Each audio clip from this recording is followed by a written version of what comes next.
Air আস্টার brand new sell সেন্টারের সামনে থেকে আপনাদেরকে স্বাগত জানাচ্ছি। আমি আশরাফুল আলম।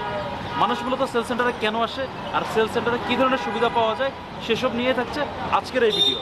তবে অনলাইনে কীভাবে টিকিট কাটতে হয় সেটাও কিন্তু আমরা আজকে জানাবো এই ভিডিওতে। চলেন শুরু করা যাক।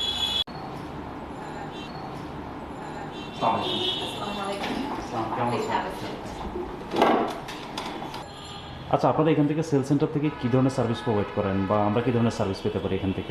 সেল সেন্টার থেকে আপনি সরাসরি টিকিট পারচেস করতে পারছেন। আপনি একদম হ্যাসেল ফ্রি সরাসরি এয়ারলাইন্স থেকে আপনি টিকিটটা পারচেস করছেন। আগে আপনার দেখা গেছে যে শুধু এয়ারপোর্ট সেলস কাউন্টারটা ছিল, সেখানে যেতে হতো অনেক দূর থেকে, কষ্ট করে প্যাসেঞ্জাররা যেত।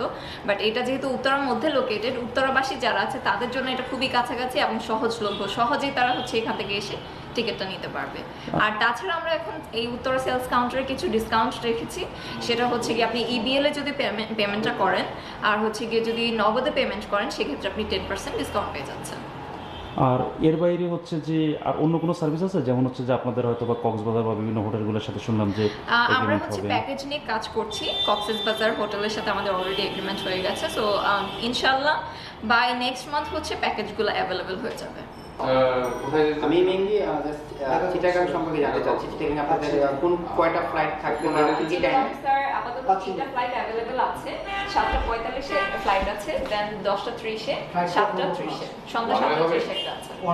জাস্ট আমি যদি আগামীকালের টিকিট চাই, এটা কি अवेलेबल? জি স্যার अवेलेबल আছে। আপনি স্যার কোন টাইমটা প্রেফার করছেন? আমি মেইনলি বিকাল টাইমে আমাদের 5টা ফ্লাইট। স্যার বিকালে বলতে আমাদের সন্ধ্যা 7:30 একটা ফ্লাইট আছে। এই ফ্লাইট টাইমটা ঠিক আছে? ফেয়ার কি জাস্ট ঠিক থাকে না? ফ্লাইট টাইমের 30 মিনিট বিফোর আপনাকে ওখানে বোর্ডিং করতে হবে, এই বোর্ডিং পাস নিতে হবে, কালেক্ট করতে হবে। ওকে, হ্যান্ডশেক করেন। থ্যাংক ইউ স্যার, আবার আসবেন। Thank you. আচ্ছা, আমরা যে এখানে একজন কাস্টমার পেয়েছি যিনি যে মূলত সেল সেন্টারে আসছেন, এসে যে টিকিট কেনা এবং ওভারঅল বিস্তারিত জিনিসগুলো জানছেন। আমরা একটু তার মুখ থেকে শুনি। আমাদেরকে একটু বলবেন যে আপনি আসলে মূলত কি উদ্দেশ্যে আসছেন এখানে? আমি একটা টিকিট পারচেস করতে আসছি আর কি, ঢাকা কক্সবাজার যাবো আর কি। আচ্ছা, আপনার কাছে একটু জানতে চাই যে আপনাদের তো অনলাইনেও যে টিকিটগুলো পাওয়া যায়, তো অনলাইনের সাথে এখানে আসলে পার্থক্য কি? অনলাইনে বেসিক্যালি একজন কাস্টমার সে ওইটাতে করতে গেলে দেখা যাচ্ছে যে অনেক কিছু প্রসিডিউর আছে, যেটা সে আসলে কমপ্লিটভাবে করতে গেলে একটু হ্যাসেল ফিল করে। দেন আমাদের কাছে ফোন করে, আমরা ওইভাবে গাইডলাইন দিয়ে দিই, তা করতে পারে।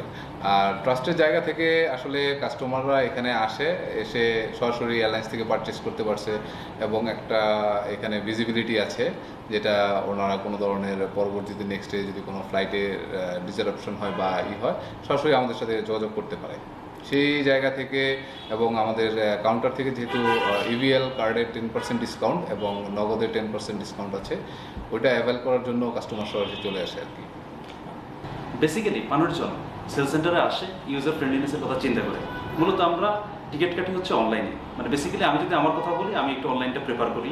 আমরা টিকিট কাটি এইভাবে যে প্রথমে ওয়েবসাইটে যাই, ওয়েবসাইটে যাওয়ার পরে আমরা কোন স্টেশন থেকে শুরু করব সেটা দিই, তারপরে যে ডেস্টিনেশনটা সিলেক্ট করি, তারপরে সেখানে ফ্লাইট সিলেক্ট করি, ফ্লাইটের ফেয়ার সিলেক্ট করি এবং সর্বশেষ চেক আউট করি গেস্ট হিসাবে, অথবা যদি অ্যাকাউন্ট ক্রিয়েট করতে চাই অ্যাকাউন্ট ক্রিয়েট করে অনলাইনে পেমেন্ট করে টিকিট কাটি।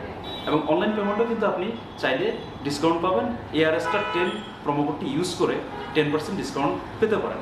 তবে অনেকেই মনে করেন যে অনলাইনে টিকিট কাটার পরে যদি কোনো ধরনের চেঞ্জের দরকার হয় অথবা রিফান্ডের দরকার হয়, অথবা চিন্তা করে যে আমার কাছে অনলাইনে একটু হ্যাসেল লাগতেছে, আমি একটু সামনাসামনি এসে সেল সেন্টারে টিকিট কাটি। কারণ এটা আসলে অনেক ধরনের ফ্রেন্ডলিনেস থাকে যে আমার সামনেই যে এখানকার দায়িত্বরত কর্মকর্তা টিকিট কেটে দিচ্ছে, যত ধরনের কোয়ারি আছে সাথে সাথে অ্যান্সার করতেছে। এই সমস্ত কথা চিন্তা করে কিন্তু মূলত এই সেল সেন্টারগুলো করা হয়। এই সেল সেন্টারে মানুষজন আসে শুধুমাত্র এই কারণেই।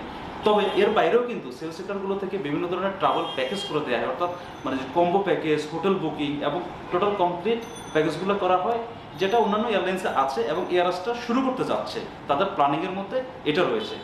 সে যাই হোক, আপনাদেরকে জানাচ্ছি আজকে এখান থেকে বিদায়। দেখা হচ্ছে পরবর্তীতে নতুন কোনো প্লেসে নতুন কোনো কন্টেন্ট নিয়ে। আল্লাহ হাফেজ।